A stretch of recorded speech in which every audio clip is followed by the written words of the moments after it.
Odlu qüvvə, Azərbaycanın döyüş nəbzi. Qısa, kəskin və ürəyi titrədir. Vətənin hər qarışı üçün dayananların adi adı yox, millətin nəfəsi, odlu qüvvədir. Gəlin bu nəfəsi birlikdə hiss edək. Bu nitqdə sizə odlu qüvvənin tarixi köklərindən, müasir strukturundan, vətənpərvərlik ruhundan və vəzifələrindən konkret, təsdiq olunmuş faktlara əsaslanaraq danışacağam. Azərbaycan Silahlı Qüvvələrinin kökləri 1918-ci ilin Azərbaycan Xalq Cümhuriyyəti dönəmində yaradılan ordu ənənələrinə qədər uzanır və bu tarix milli hərbi ənənələrin formalaşmasında mühüm rol oynayıb. Sovet dövründən sonra, müstəqillik dövründə ölkə öz müasir müdafiə strukturlarını yenidən qurub və peşəkarlaşdırıb. Ordunun əsas vəzifəsi dövlətin ərazi bütövlüyünün və suverenliyinin qorunmasıdır. Bununla yanaşı, Azərbaycan hərbi əməkdaşlıq, təlim və humanitar dəstək sahələrində beynəlxalq tərəfdaşlarla əməkdaşlıq edir. 2020-ci ilin payızında baş vermiş 44 günlük hərbi əməliyyatlar zamanı Azərbaycan ordusu əməliyyat aparma, rabitə və kəşfiyyat sahələrində qazandığı təcrübəni istifadə edərək müəyyən ərazilərdə nəzarəti bərpa etdi.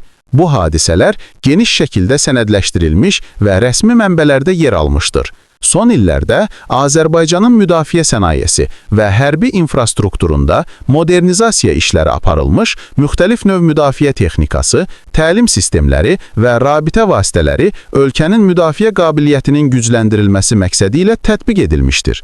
Bu inkişaflar ordunun əməliyyat hazırlığını və taktiki çevikliyini artırmağa xidmət edir. Odlu qüvvənin gücü yalnız texnologiyada deyil, ən mühümü ordunun insan amilidir.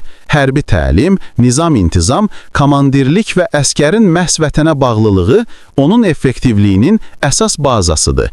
Bu birlik, vətəndaşlarla ordunun arasında olan həmrəylik, ictimai dəstək və hərbi xidmətə könüllü yanaşma, odlu qüvvənin ictimai məzmununu formalaşdırır və həmçinin müharibə zamanı və sülh şəraitində təhlükəsizlik tədbirlərində önəmli rol oynayır.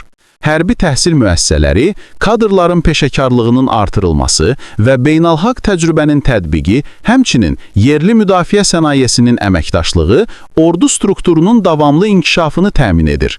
Bu prosesdə əməliyyat dərsləri, təlim məşqlər və beynəlxalq səviyyədə həyata keçirilən birgə məşqlər mühüm rol oynayır. Odlu qüvvə yalnız sərhədləri mühafizə etməklə kifayətlənmir.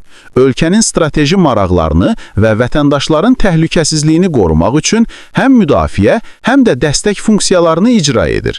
Fövqəladə hallarda vətəndaşların müdafiəsi, humanitar kömək və ərazi bərpasında ordunun rolu mühümdür.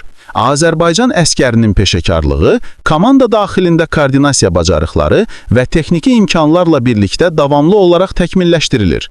Bu, komandanın operativ qərar vermə qabiliyyətini və taktiki üstünlüklərini artırır. Odlu qüvvənin idarə olunmasında şəffaflıq, qanunlara riayət və beynəlxalq öhdəliklərə uyğunluq prinsipləri ön plandadır. Bu, həm daxili ictimaiyyətin, həm də beynəlxalq tərəfdaşların etimadını qorumağa kömək edir.